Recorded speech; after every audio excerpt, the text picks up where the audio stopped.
గారు మా మీద కాఫీ కప్పు విసిరేశారు. రాణా గారు గత స్మృతులే కాదు, తమ ఆలోచన శక్తి కూడా కోల్పోయినట్టున్నారు. వారికి ఏదో పిచ్చి పట్టిందనిపిస్తోంది నాకు. ఓపిక పట్టు, కొంచెం ఓపిక పట్టు. మరో 6 నెలలు ఓపిక పట్టు. 6 నెలలేంటి? ఎందుకు? 6 నెలల్లో ఏం జరగబోతోంది? 6 నెలలోగా రాజుగారికి నయం కాలేదంటే సింహాసనం మీద మరొకరిని కూర్చోబెడతారు.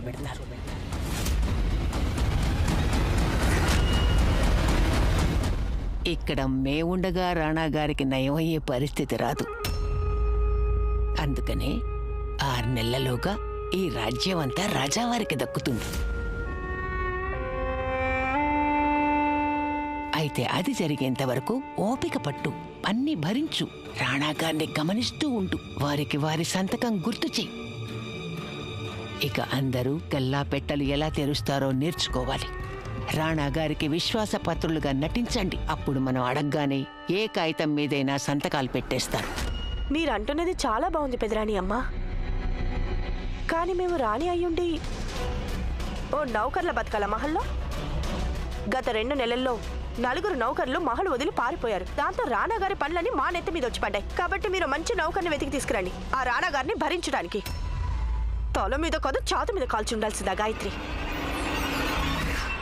రోజు రోజుకి ఈమె ధోరణి శృతి మించుతున్నట్టుంది. ఒక చక్కటి గుణపాఠం చెప్పే అవసరం ఉందనిపిస్తోంది. శాంతించండి రాజావారు, శాంతించండి. గుణపాఠాలు నేర్పే అవసరం లేదు. మీరిప్పుడు రాణా పదవికి సిద్ధమవ్వండి రాజావారు. అయితే మేము రాణి కదూ? ఇది తెలుసా మీకు పెదరాణి అమ్మ? మేము మా కిరీటం తయారు చేయమని కూడా చెప్పేశాం. ఇక మా కిరీటం తయారు కాగానే మేము దాన్నిలా మా తల మీద ధరించి ఇదిగో ఇలా నడిచి వస్తాం. ఇప్పుడు చెప్పండి, దీంతో ఎలా ఉన్నాం మేము? భలే అందంగా ఉన్నారులేండి. ఇలా ఇద్దరు తెలివైన వాళ్ళు మాట్లాడుతుంటే ఒక తెలివిలేని వ్యక్తి వాళ్ళ మాటలకు అడ్డొస్తే వాళ్ళకి తమ తెలివితేటల గురించి ఇంకా బాగా తెలుస్తుంది. మేమేమంటున్నాం, మీకు సింహాసనం అయితే దక్కుతుంది. కానీ సింహాసనాన్ని మీ దగ్గరే ఉంచుకోవాలంటే మీకు వారసుడి అవసరం ఉంటుంది. కనుక ప్రస్తుతం మీరు రాణాగారి పదవికి. ప్రభు, మిమ్మల్ని కలవడానికి ఎవరు వచ్చారు? వస్తాం పద.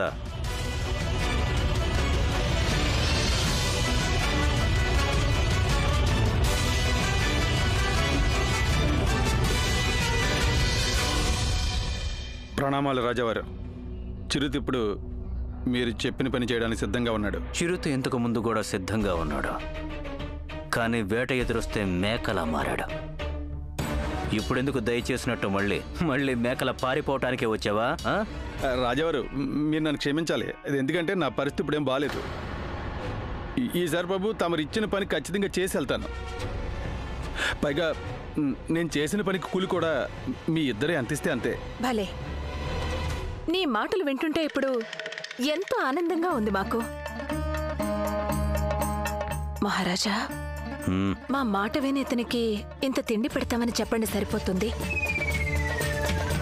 అరే ఛా, అదేంటి, కొంత బక్షిష్ కూడా ఇచ్చేద్దాంలే. అయినా కాబోయే రాజు కదా మేము. గట్టిగా పట్టు.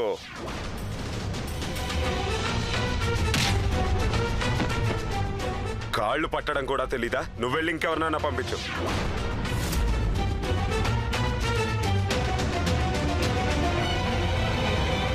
ఇంతకు ముందు మేము మీకు ఎంత డబ్బిస్తామని మాటిచ్చామో ఈసారి మాత్రం అందులోంచి 4వ వంతు మాత్రమే డబ్బిస్తాం. ఇక ఆ డబ్బు కూడా పని పూర్తయ్యాకే ఇస్తాం. ఒప్పుకున్నట్టేనా?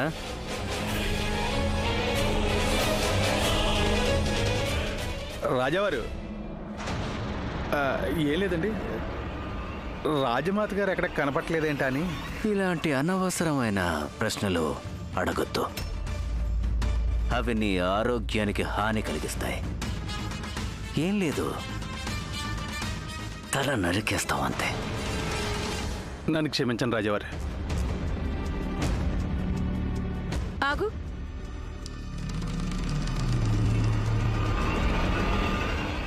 ఏమిటిదంతా? ఆ ముసలిది పేరంటానికి రాలేదు, కారాగారంలో బందీగా ఉంది. దానికి విందు భోజనాలెందుకు? ఖైదీలకింత ఎండిన రొట్టె ముక్క పడేసినా విందు భోజనం పెట్టినట్టే. అర్థమైందా? అర్థమైంది. వెళ్ళింత చెద్దను ఉంటే పట్రా. ఇంతకీ ఖైదులో ఉన్నది ఎవరు? ఇప్పుడు అర్థమవుతుంది. కోకిలా మా పేరని. ఈ ఆటకి ముగింపు మేమే రాస్తాం మహారాజా.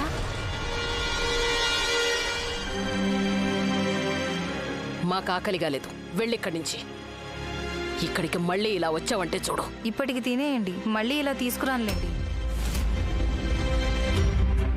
సరే వద్దులేండి.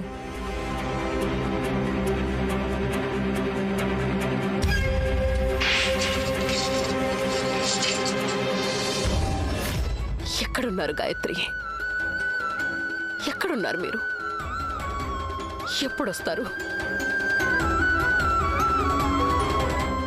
నేనమ్మను. నువ్వు చెప్పిందంత అబద్ధం. నిజమేంటో చెప్పు. ఇదంతా అబద్ధం అని చెప్పు. ఇది నిజమే రాణి గారు.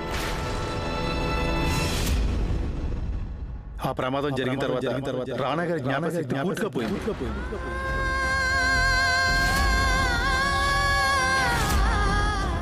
ఇప్పుడు ఉన్నాయని మునుపటి రాణా గారు కాదు.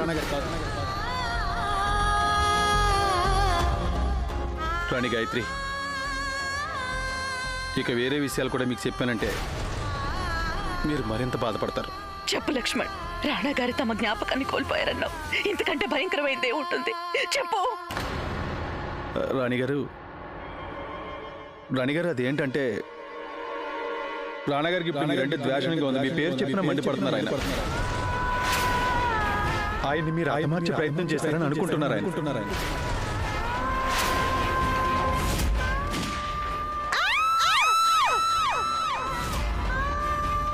ఎవరైనా మీ గురించి ఆయనకి గుర్తు చేసే ప్రయత్నం చేసినా సరే రాణాగారికి చెప్పలేనంత కోపం వచ్చేస్తుంది. ఆయన మనసులోంచి మీ మీద ప్రేమ జరిగిపోయింది రాణిగారు.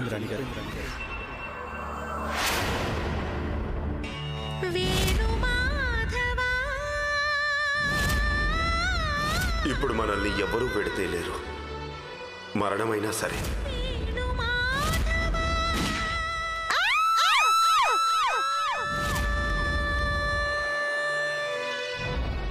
ప్రేమ ఇప్పటికీ అలాగే ఉంది లక్ష్మణ్.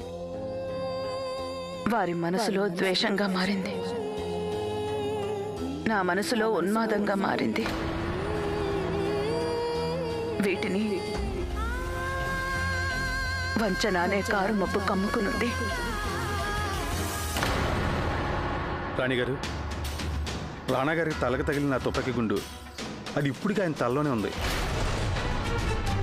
ఆ గుండు కారణంగా అప్పుడప్పుడు ఆయనకి తలనొప్పి ఎంతగా వస్తుందంటే ఆ బాధకు ఆయన అల్లాడిపోతున్నారు.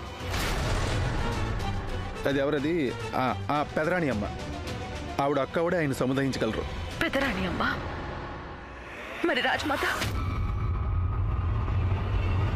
రాజమాత గారు నాకు ఎక్కడా కనిపించలేదు. ఆవిడ రాజమహల్లో ఎక్కడా ఉన్నట్లేరు. లేదు లక్ష్మణ్. నా భర్త, మా అత్తగారు, నా కుటుంబం ఆ రాజేశ్వరి చేతిలో కీలుబొమ్మగా మారడం సహించలేను. నేను వెంటనే రాజమహల్కి వెళ్ళాలి. చూడండి, మీరు అక్కడికి వెళ్ళొద్దు. అక్కడ మీరు అందరికీ తెలిసి మిమ్మల్ని గుర్తుపడతారు. రాణి గాయత్రి గారు, ఇప్పుడు ఆ అమీర్కోట్ మీ అమీర్కోట్ కాదు. అది ఇప్పుడు మీ ఇల్లు కూడా కాదు. ఇప్పుడు ఆ మహల్ ఒక పద్మవ్యూహంలా మారి అందులోకి మీరు కనుకెళ్తే ప్రమాదంలో పడతారు. ప్రస్తుతం మీరు ఆ మహల్కి దూరంగా ఉండటమే మీకు మంచిదే. దూరంగా ఉంటూ కన్నీళ్లు కాచచ్చు లక్ష్మణ్. కానీ కన్నీళ్లు తుడవాలంటే దగ్గరికి వెళ్ళక తప్పదు. ఈ దూరం ఎవరి వల్ల వచ్చిందో వారే ఇప్పుడు ఈ దూరాన్ని చెరిపేయాల్సి ఉంటుంది.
భక్తులు భగవంతుడు విశ్వాసం అనే బంధంలో ఇమిడి ఉంటారు. ఆ విశ్వాసమే బండరాయిని కూడా భగవంతుడిగా మారుస్తుంది. పరమేశ్వర, ఈరోజు ఆ విశ్వాసమే సడలిపోతోంది. ఇంతకీ మా నాన్నగారు ఏ పాపం చేశారని నువ్వు వారికి ఇంత శిక్ష ఎందుకు వేస్తున్నావు? ఓ కొడుకు ఉండాల్సిన బాధ్యతలు, ఓ భర్తకు ఉండే బాధ్యతలు, రాజుకు ఉండాల్సిన బాధ్యతలు వారు సరిగ్గా నిర్వర్తించని బాధ్యత అంటూ ఏదీ లేదు. దాని బదులుగా నువ్వు ఆయనకి ఏమిచ్చావు? కష్టం, ఎడబాటు, దుఃఖం. నా భాగ్యంలో సౌభాగ్యాన్నిచ్చే ఒక్క రేఖ కూడా నువ్వు గీయలేదెందుకు? నాకు అదొద్దనుకున్నావా? నాకు నమ్మకం ఉండేది సౌభాగ్యం అనేది రేఖల్లో కాదు, పిడికిట్లో ఉంటుందని. మా నాన్నగారు నాకు నేర్పారు. పట్టుదల, కృషి ఉంటే అవి విధిరాత కంటే గొప్పవని నేను మా నాన్నగారి మాటలు నమ్మాను, నిన్నే విశ్వసించాను. అందుకే ఈరోజు ఆ విశ్వాసం బొమ్మ కాకుండా చూడాల్సిన బాధ్యత నీదే. ఓ బండరాయిలో కొలువు ఉండే భగవంతుడు ఈ రోజు కనికరించాల్సిందే. నీ జటాజూటంలో ఆ గంగనే బంధించావు. అలాగే నువ్వు భక్తురాలి బాధల్ని తీర్చలేవా? పరమేశ్వర, ఈ పరీక్ష నాది కానే కాదు. ఈ పరీక్ష కేవలం నువ్వు కేవలం రాయివైతే రాతి వల్ల ఎదురు దెబ్బ తప్ప ఇంకేమీ లభించదు. కానీ నిజంగా నువ్వు దేవుడివైతే నువ్వే నాకు దారి చూపాలి. రేపే మహాశివరాత్రి, రేపే కదా నీ ప్రేమ ఫలించిన రోజు.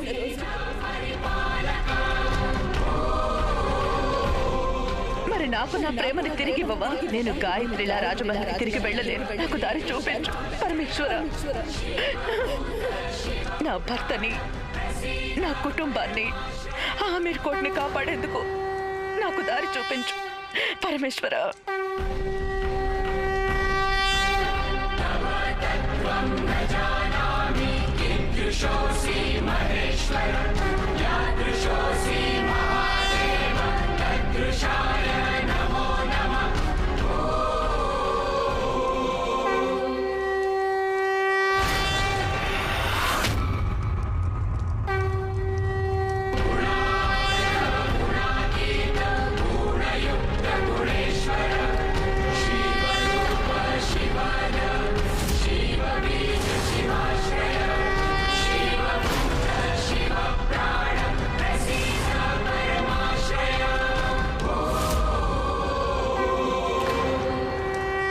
పరమేశ్వర, ఈరోజు ఈ భక్తురాల్ని ఈ విధంగా కనికరించావా? నేను మా రాణాగారి చెంతకు చేరేందుకు, మళ్ళీ నా ప్రేమని పొందేందుకు దారి చూపించి దయతలిచా.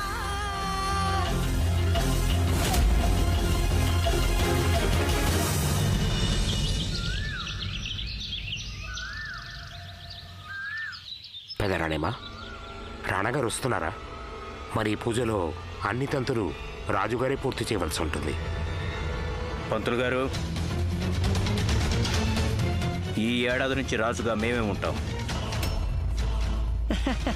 ఈ ఏడాదికి వీరు రాజుగా ఉంటామని చెప్తున్నారు.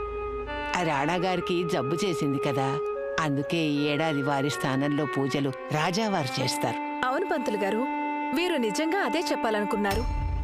వీరు రాజైపోదామని కలలేమీ కనడం లేదు. కానీ రాజమాత గారు ఉన్నప్పుడు పూజలు ఎప్పుడు రాణాగారి చేతే చేయించేవారు. కానీ ఇప్పుడు రాజమాత ఇక్కడ లేరు.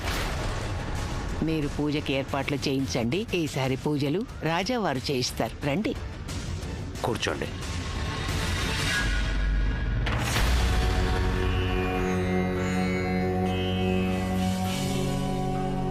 స్వర్ణలేఖ లక్షరాజ్ ఆమెర్ కోర్టులో లేరు. పెదకోడలు కారాగారంలో బందీ అయ్యారు. ఇక రాణాగారు ఉన్నా లేనట్టే లెక్క.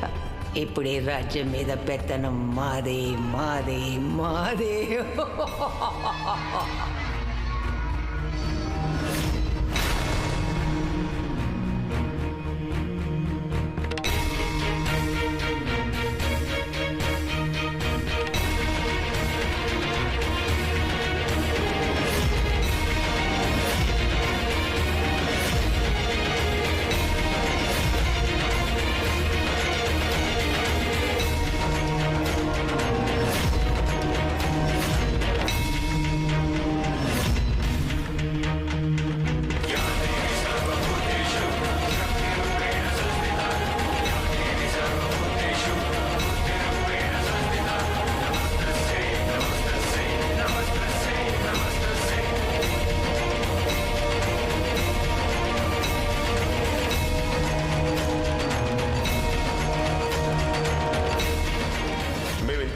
మాటలు వింటూ వచ్చాం.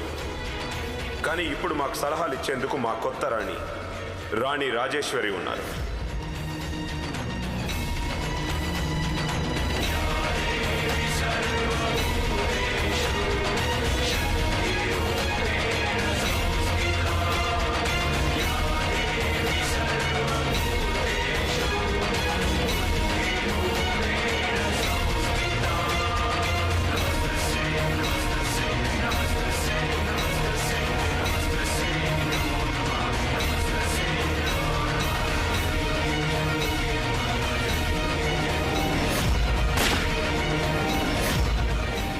గాయత్రి గాయత్రి గాయత్రి గాయత్రి గాయత్రి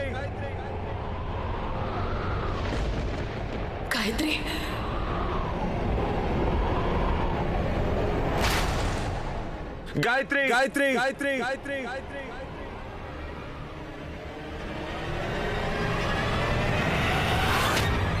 గాయత్రి గాయత్రి గాయత్రి గాయత్రి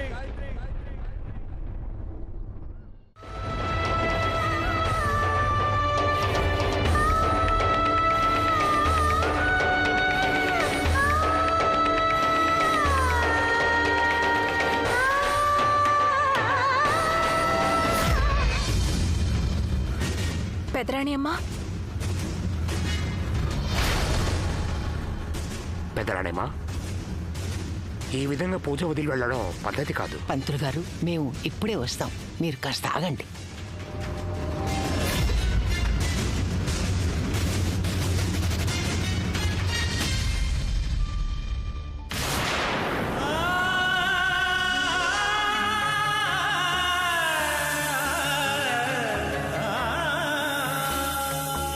ప్రభు ప్రభు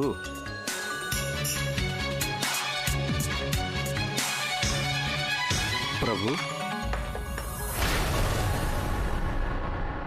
ప్రభు నేను మీకు బుద్ధి లేదా నీకు? వెళ్ళిక్కడిచ్చి.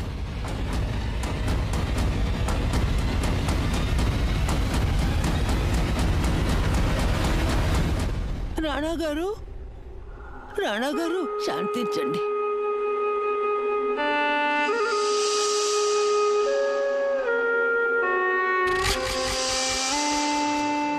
శాంతించండి, శాంతించండి.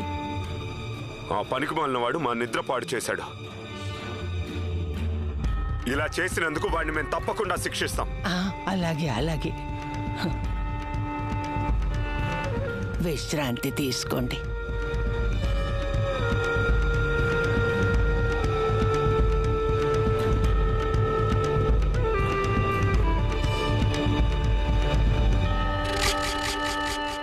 అయింది. ఇంకో నౌకర్ని కూడా తరిమేశారు. ఈ నౌకర్లు చెట్లకు కాస్తారని అనుకుంటున్నాడేమో ఈ మహానుభావుడు. పరమేశ్వర, ఇప్పుడు నేను కొత్త నౌకర్ని ఎక్కడి నుంచి వెతికి తెచ్చేది? ఈ రాణా గారి పనులన్నీ ఎవరు చేస్తారు? నా బుర్ర పాడు చేస్తున్నారు ఈ రాణా గారు. రాణిగారు, పాపం ఆ రాణాగారి పరిస్థితి చాలా దారుణంగా ఉందండి. మీరు పని చేయొచ్చు కదా, ఆయన చూసుకోవడానికి ఎవరైనా ఓ అమ్మాయిని పెట్టచ్చు కదా. అదే ఏదో ఇంగ్లీష్లో అంటారు కదా, నర్సుని పెట్టచ్చు కదా. నర్స్ అయినా నౌకరైనా ఈ మహల్లో 7 రోజుల కంటే ఎవరు ఉండలేరు, అంతే. అలా కాదులేండి, నాకు అమ్మాయి తెలుసండి. తనైతే రాణాగారి సేవలన్నీ 7 రోజులేం కరమండి, 7 జన్మలనే చేసేయగలదంతే. అలాగా? ఎవరది?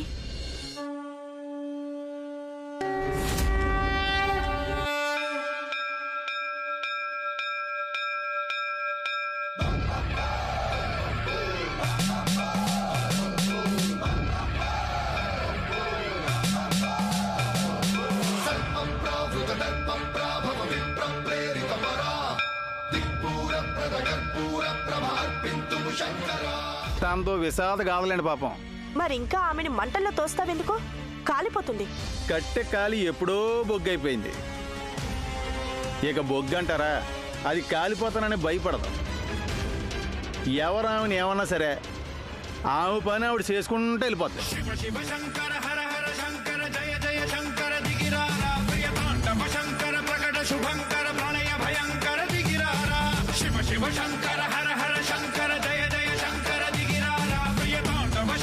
ప్రకట శుభంకర